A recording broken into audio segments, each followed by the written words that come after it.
मुख्तार अंसारी की भले ही अब मौत हो चुकी है, लेकिन पूर्वांचल में मुख्तार की अहमियत को देखते हुए नेता उनके घर पहुंच रहे हैं। मुख्तार के यहां स्वामी प्रसाद मौर्य सबसे पहले पहुंचे और स्वामी प्रसाद मौर्य जो कुछ दिन पहले तक अखिलेश यादव के साथ थे, असदुद्दीन ओवैसी भी मुख्तार के घर जा चुके हैं। अब खुद समाजवादी पार्टी के अध्यक्ष अखिलेश यादव मुख्तार के घर पहुंचे और मुख्तार के भाई अफजाल अंसारी से उन्होंने मुलाकात की है। देखिए रिपोर्ट।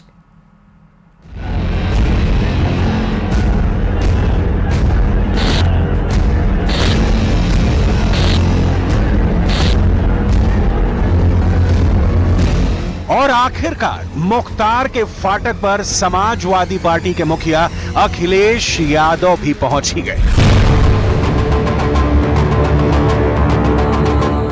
ये होती है वोट की मजबूरी। मुख्तार के जनाजे में उमड़ी भीड़ और उसके बाद उनके घर शोक जताने के लिए जाने वालों की तादाद ने अखिलेश के साथ ही राजनीतिक दलों को सक्रिय कर दिया है और नेताओं की सक्रियता का सीधा संबंध पूर्वांचल के मुस्लिम वोटों की लड़ाई से है। ये पूर्वांचल की वो सीटें हैं जिस पर मुख्तार का असर रहा है। जौनपुर, अंबेडकर नगर, आजमगढ़, बलिया, गोरखपुर और बस्ती, ये वो 6 सीटें हैं जिन पर मुख्तार का सिक्का चला करता था। इन 6 सीटों पर मुख्तार का एक इशारा ही काफी था। मुख्तार का एक इशारा ही किसी भी पार्टी की बम्पर जीत की गारंटी था और मुख्तार का एक इशारा ही किसी भी पार्टी की जमानत जब्त करवाने के लिए काफी था। अखिलेश यादव ये जानते हैं कि मुख्तार को माफिया मानने वाले भी उतनी ही संख्या में हैं जितना उसे मसीहा मानते हैं। मुख्तार की मौत के बाद भी लोग अंसारी परिवार के साथ खड़े हैं, जिसकी तस्दीक मुख्तार के जनाजे में उमड़ी भीड़ कर रही थी। इन तस्वीरों के सामने आने के बाद से ही सियासी दलों के नेताओं का मुख्तार के घर आने जाने का सिलसिला शुरू हो गया। अखिलेश ने मुख्तार के बड़े भाई अफजाल को लोकसभा प्रत्याशी भी बनाया है। अब सबसे पहले आपको दिखाते हैं मुख्तार के गाजीपुर में मोहम्मदाबाद स्थित घर फाटक पर कौन कौन हाजिरी लगा चुका है। 31 मार्च को सबसे पहले स्वामी प्रसाद मौर्य मुख्तार अंसारी के घर पहुंचे। इसके बाद उसी शाम को असदुद्दीन ओवैसी मुख्तार के घर पहुंचे। 1 अप्रैल को धर्मेंद्र यादव ने मुख्तार के परिजनों से मुलाकात की और मुख्तार की कब्र पर भी पहुंचे और 7 अप्रैल आते आते सपा के मुखिया अखिलेश यादव मोहम्मदाबाद पहुंच गए। अब इन 4 तस्वीरों को देखिए। ये 4 तस्वीरें यूपी और खासकर पूर्वांचल में मुख्तार की ताकत बयान करती है।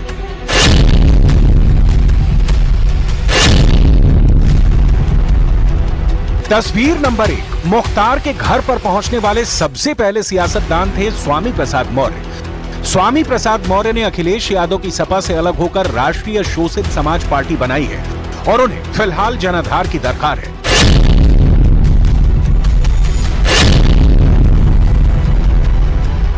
तस्वीर नंबर 2, मुख्तार के आवास फाटक पर पहुंचने वाले दूसरे सियासतदान थे असदुद्दीन ओवैसी। मुस्लिम समुदाय के बीच आधार तलाश रही AIMIM प्रमुख की इस पहल को लेकर पूर्वी उत्तर प्रदेश के मुसलमानों में खासी चर्चा है। ओवैसी ने कृष्णा पटेल के नेतृत्व वाले अपना दल कमीरावादी के साथ पिछड़ा, दलित, मुस्लिम यानी PDM के नाम से न्याय मोर्चा लॉन्च किया है। अभी हाल तक अपना दल कमीरावादी सपा के साथ था। मुख्तार के आवास पर पहुंचने की ओवैसी की टाइमिंग गजब की थी। ओवैसी मुख्तार के घर देर रात उस वक्त पहुंचे जब रोजाना लोग तरावी की नमाज के बाद फाटक यानी मुख्तार के घर पर एकजुटता दिखाने के लिए भारी संख्या में मौजूद होते हैं और वहां मुख्तार की मौत के लिए ओवैसी ने यूपी सरकार को जिम्मेदार ठहरा दिया। जुडिशियल कस्टडी में उनकी मौत हुई है और यहाँ की प्रदेश सरकार उसकी जिम्मेदार है।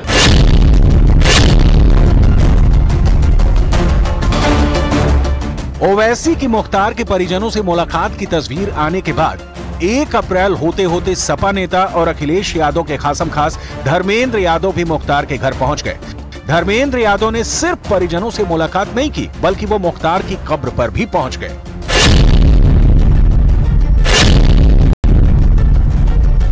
और अब आज की सबसे ताजा तस्वीर अखिलेश यादव के मोहम्मदाबाद पहुंचने की है।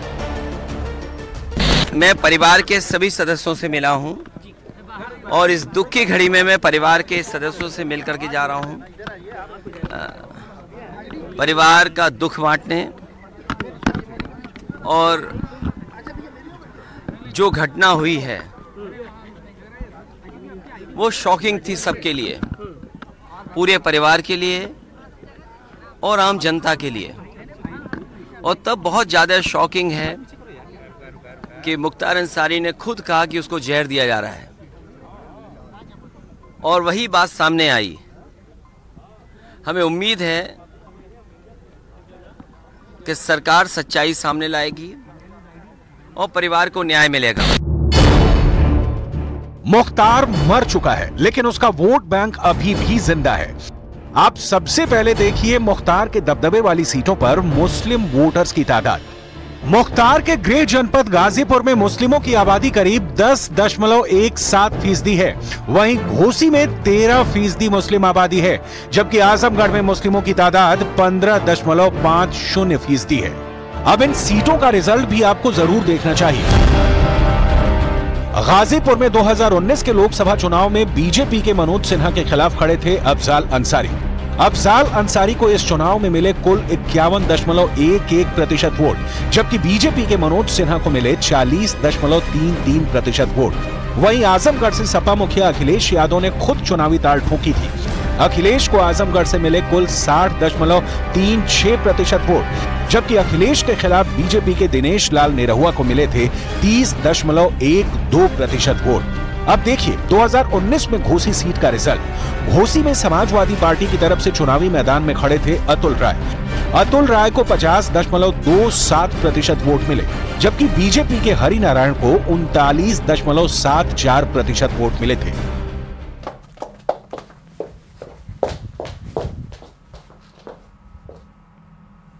और चलिए रुक करते हैं अगली खबर की ओर। बंगाल में लोकसभा की 42 सीटें हैं और इन 42 सीटों को जीतने के लिए अब ममता और मोदी में सीधी जंग शुरू हो गई है। लेकिन इस चुनावी जंग में रामनवमी पर राजनीति शुरू हो चुकी है। देखिए रिपोर्ट।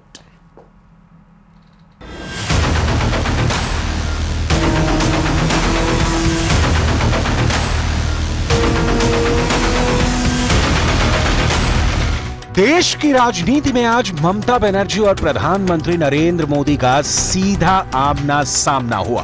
ममता बनर्जी ने अपने गढ़ पश्चिम बंगाल में रामनवमी पर टिप्पणी की थी और जलपाईगुड़ी में प्रधानमंत्री नरेंद्र मोदी ने ममता पर सीधा निशाना साधा। ममता के बयान के बाद बंगाल की राजनीतिक प्रयोगशाला में सांप्रदायिक प्रयोग कौन कर रहा है, ये सवाल बड़ा हो गया है। पश्चिम बंगाल की मुख्यमंत्री ममता बनर्जी ये बयान दे रही हैं कि रामनवमी को दंगा मत करना। बीजेपी का आरोप है कि इस बयान का मतलब दंगे का जिम्मेदार हिंदुओं को ठहराना है।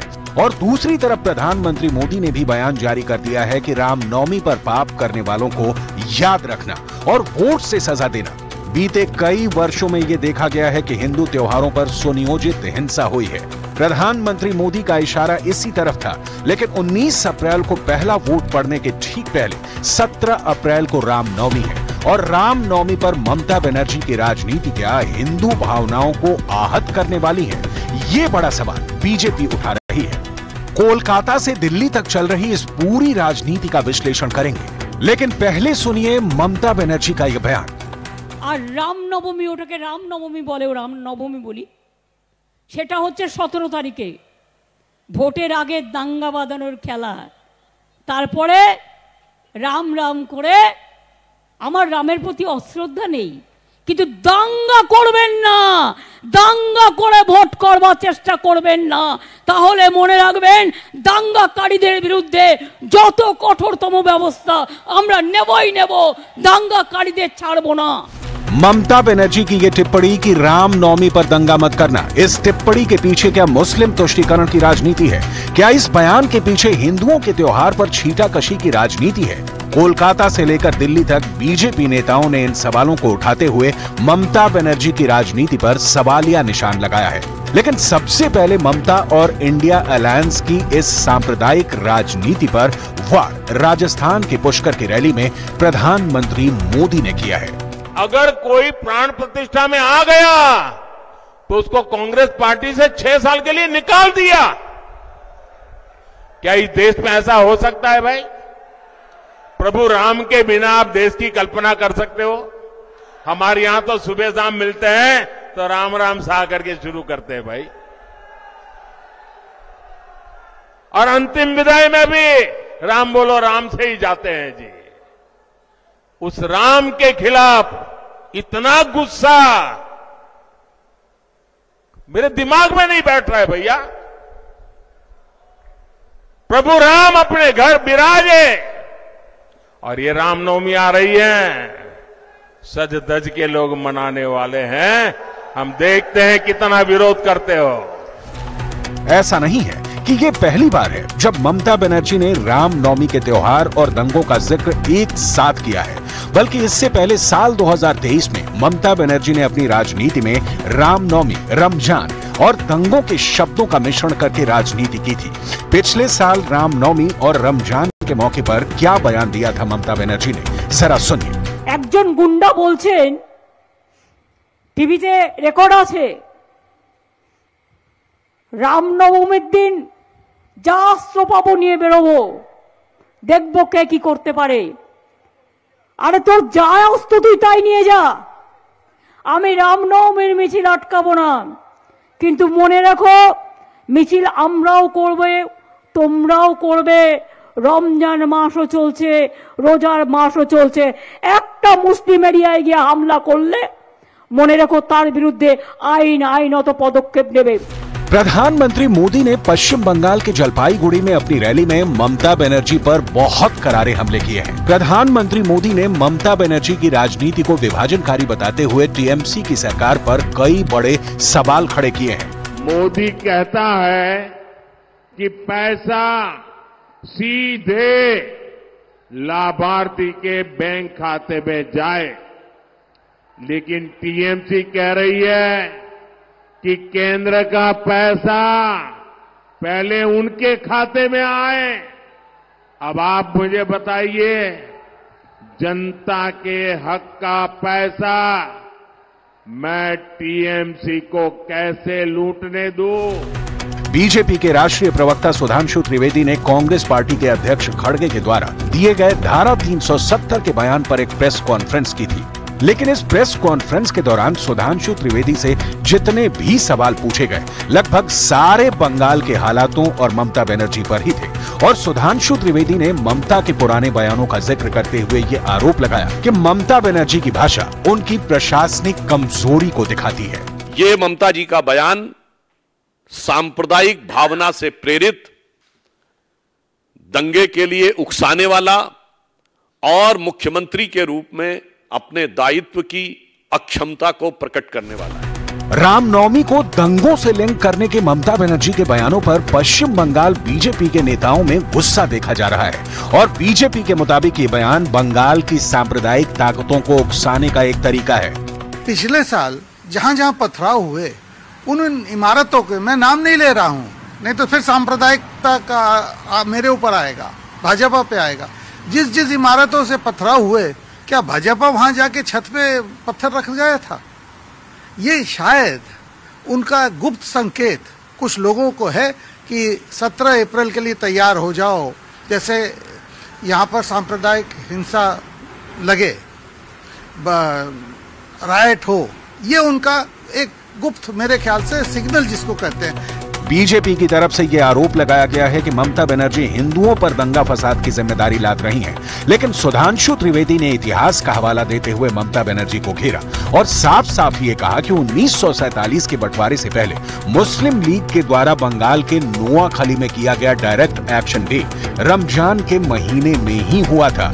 इसीलिए हिंदुओं पर दंगे का आरोप मढ़ना इतिहास को नजरअंदाज करना है। इससे पहले भी वो ऐसी बातें बोल चुकी हैं जब उन्होंने कहा था कि रोजे में मुस्लिम गलत नहीं करते हैं, रामनवमी में दंगे जो हुए वो हिंदुओं की वजह से हुए थे। आपको याद हो बयान? तो ऐसे ममता बनर्जी जी को मैं बता देना चाहता हूं, शायद उन्हें बंगाल का ही इतिहास नहीं पता है। 16 अगस्त 1946 को जिस दिन जिन्ना ने डायरेक्ट एक्शन डे किया था, उस समय रोजे चल रहे थे। केंद्रीय मंत्री स्मृति ईरानी ने भी ये बयान जारी किया है कि इंडिया अलायंस के कई ऐसे राज्य हैं जहां जय श्री राम बोलने वाले लोगों की हत्या की गई है। You are in a hall full of people who can very proudly say Jai Shri Ram. There are states in this country where the India Alliance partners kill people for saying Jai Shri Ram. It has happened in Bengal. It has happened in Kerala. प्रधानमंत्री नरेंद्र मोदी ने अपनी चुनावी रैलियों में इस मुद्दे को प्रमुखता से उठाया है कि कांग्रेस पार्टी और इंडिया अलायंस ने न सिर्फ श्री राम की प्राण प्रतिष्ठा का विरोध किया, बल्कि कांग्रेस पार्टी के जो नेता राम मंदिर के प्राण प्रतिष्ठा कार्यक्रम में गए, उनको पार्टी से बाहर का रास्ता दिखाया गया। बंगाल के जलपाईगुड़ी में भी प्रधानमंत्री नरेंद्र मोदी ने टीएमसी सरकार की नीतियों और भ्रष्टाचार पर करारा वार किया है। इस चुनाव में टीएमसी को सबक सिखाना बहुत जरूरी है। सबक सिखाओगे? टीएमसी को सबक सिखाओगे?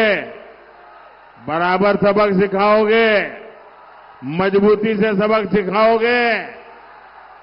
साथियों, एक एक पोलिंग बूथ में इस बार टीएमसी की जमानत जब्त होनी चाहिए। करोगे? हर पोलिंग बूथ में। बंगाल की कानून व्यवस्था पर बीजेपी लगातार सवाल खड़े कर रही है। बीजेपी की सांसद लॉकेट चटर्जी ने हुगली का एक वीडियो जारी किया है। इस वीडियो को जारी करते हुए लॉकेट चटर्जी की तरफ से यह दावा किया गया है कि ममता के राज में उनके ऊपर हमला किया गया है। सर, ये तस्वीरें देखिए जब एनआईए की टीम पर पश्चिम बंगाल में हमला हुआ। डंडे लिए महिलाएं, सीआरपीएफ से महिलाओं की धक्का मुक्की और गाड़ियों के टूटे हुए कांच। ये हाल तब हुआ जब कलकत्ता हाईकोर्ट के आदेश के बाद बंगाल में आरोपियों को गिरफ्तार करने एनआईए की टीम पहुंची थी। गाड़ी के शीशे चकनाचूर कर दिए गए। महिलाओं की भीड़ को सुरक्षा एजेंसियों के सामने खड़ा कर दिया गया।